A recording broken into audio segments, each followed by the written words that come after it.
mau ikut Yesus, saya mau ikut Yesus sampai selamanya.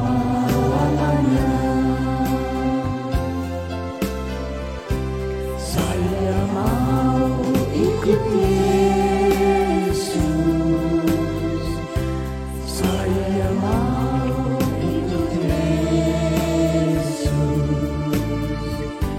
sampai selamanya. Meskipun saya susah menderita dalam dunia, saya mau ikut Yesus sampai selamanya. Saya mau ikut Yesus, saya mau ikut Yesus sampai selamanya. Meskipun saya susah menderita dalam dunia, saya mau ikut Yesus sampai selamanya. Saya mau ikut Yesus sampai selamanya.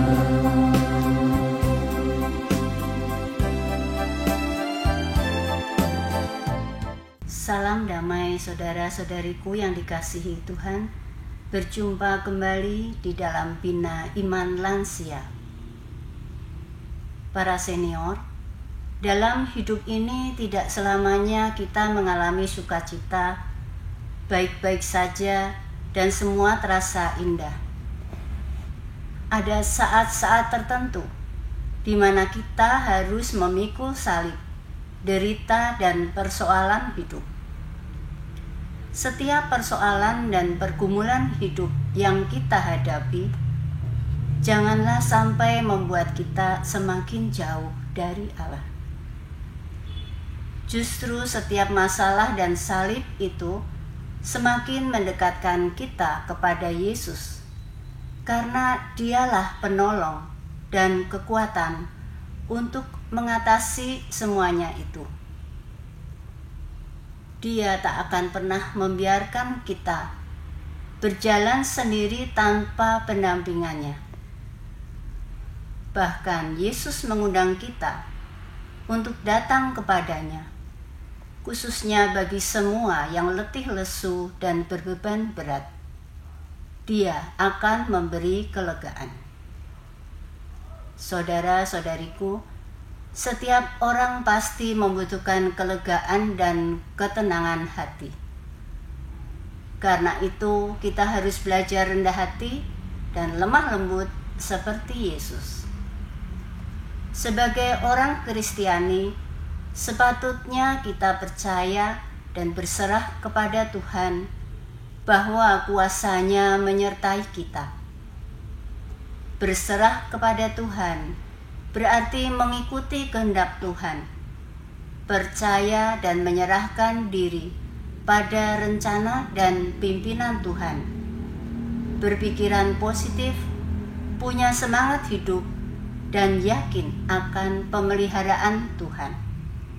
Nah, marilah sekarang kita dengarkan pengalaman iman dari teman-teman senior kita.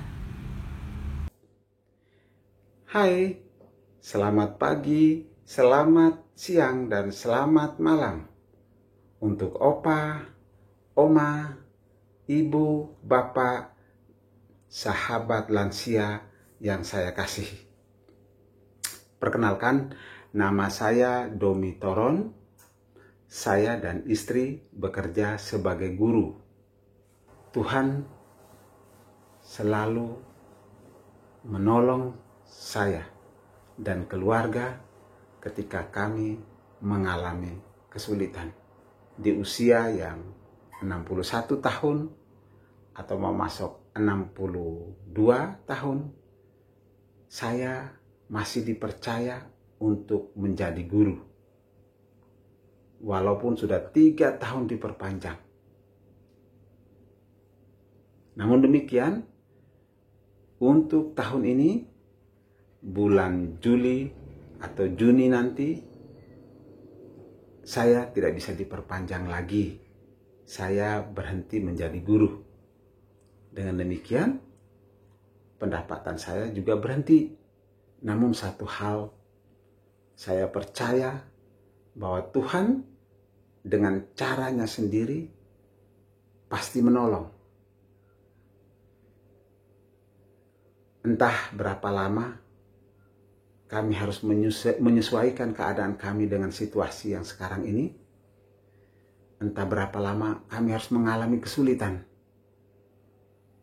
Tapi yang pasti, cepat atau lambat, Tuhan pasti menolong saya dan juga menolong keluarga saya. Terima kasih. Salam untuk kita semua. Berkat Tuhan menyertai kita. Amin. Nama saya Robertus Rabantriono,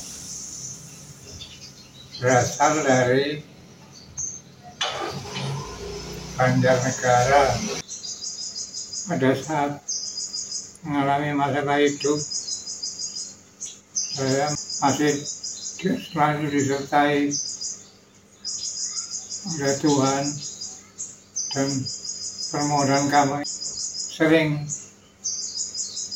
dikabulkan. Saya usianya 78 lah. Mengikuti itu misa setiap hari Minggu jam 11 siang yang dibantarkan oleh TVRI dari kabar langsung. Saya malah terhibur. Masa Tuhan masih dekat saya. Bukan saya yang hidup, tapi Tuhan yang hidup dalam saya. Saya percaya, yang percaya pada Tuhan tidak akan dipermalukan dan dikecewakan. Indah pada waktunya.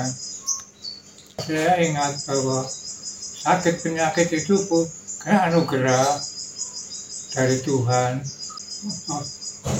Putra memberkati kami, Roh Kudus melindungi kami, dan Tuhan Maha Kudus membawa kita ke hidup yang kekal.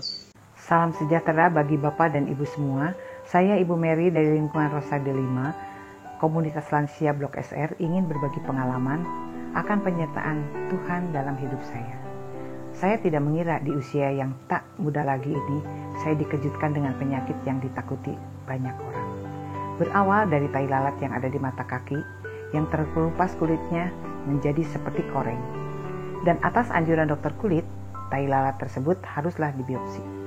Ternyata hasil biopsi menyatakan bahwa saya mengidap kanker kulit yang bernama melanoma malignum, yang sangat berbahaya, ganas, langka, dan sangat cepat penyebarannya. Lalu saya konsul dengan beberapa dokter lain, dan semua mengatakan harus segera dioperasi. Timbul pertanyaan dalam benak saya, mengapa harus saya yang mengidap penyakit itu? Lalu saya mulai introspeksi. Adakah sikap-sikap saya terhadap sesama selama ini yang tidak berkenan di hadapannya? Lalu saya tersungkur dan mohon ampun di hadapannya. Dan rupanya Tuhan berkenan mengetuk hati saya agar saya lebih dekat kepadanya. Beban ini saya rasakan sebagai kuk yang dipasangnya, agar saya selalu disadarkan untuk senantiasa bergantung dan bersandar kepadanya. Saat itu, saya selalu melibatkan Yesus dalam setiap kegiatan harian, sampai pada hal-hal yang terkecil sekalipun.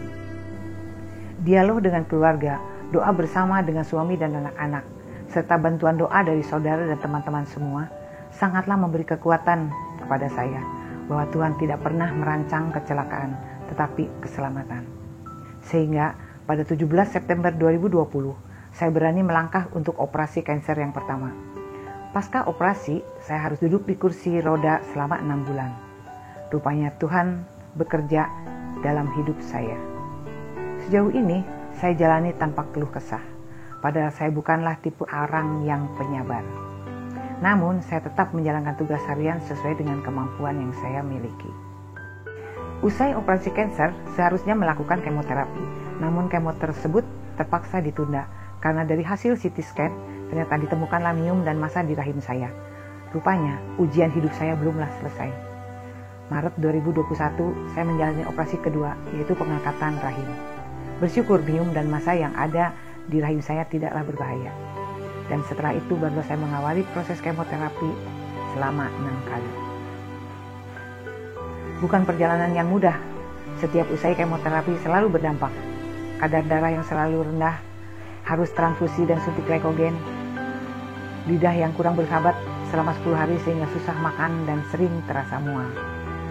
Setiap ada reaksi baru dalam tubuh ini, kadang membuat saya jatuh di titik yang rendah, galau dan sedih. Namun semua itu dapat saya jalani dengan tenang. Dengan saya menerima penyakit ini, saya mampu berserah dan berpasrah pada kehendaknya, sehingga sukacita hidup masih dapat saya rasakan. Walau pergumulan ini belum selesai, karena masih harus operasi pengangkatan getah bening di paha. Saya teringat akan Santo Petrus, murid Yesus, sehingga saya selalu mencari bahkan mengais rasa syukur agar bisa bangkit dan bersemangat kembali. Saya harus percaya dengan memikul kuk yang dipasangnya dan berjalan bersama Yesus yang lemah lembut dan rendah hati, saya akan mendapat kelegaan dan ketenangan. Demikian sharing saya, semoga dapat berguna bagi yang membutuhkan. Mohon doa dari teman-teman semua untuk operasi saya yang selanjutnya. Terima kasih, Tuhan memberkati.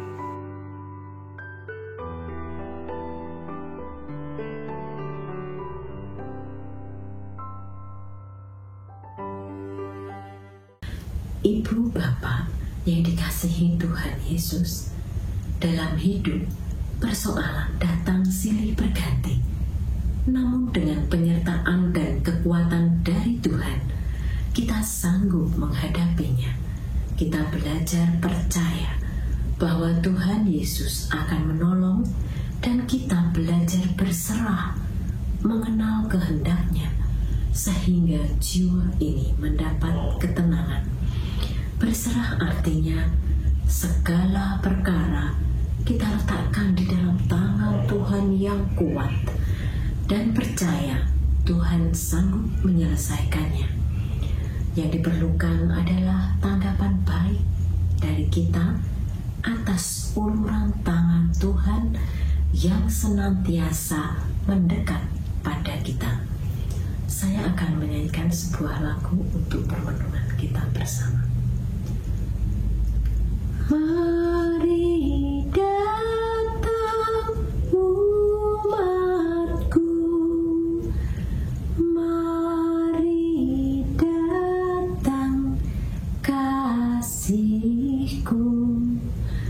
kau yang letih dan lesu, kau serahkan padaku. Aku lemah dan lembut, aku pun merendahkan hati, hatimu pun mendapat ketenangan dariku. Terima kasih, semoga berkenan. Tuhan memberkati kita semua.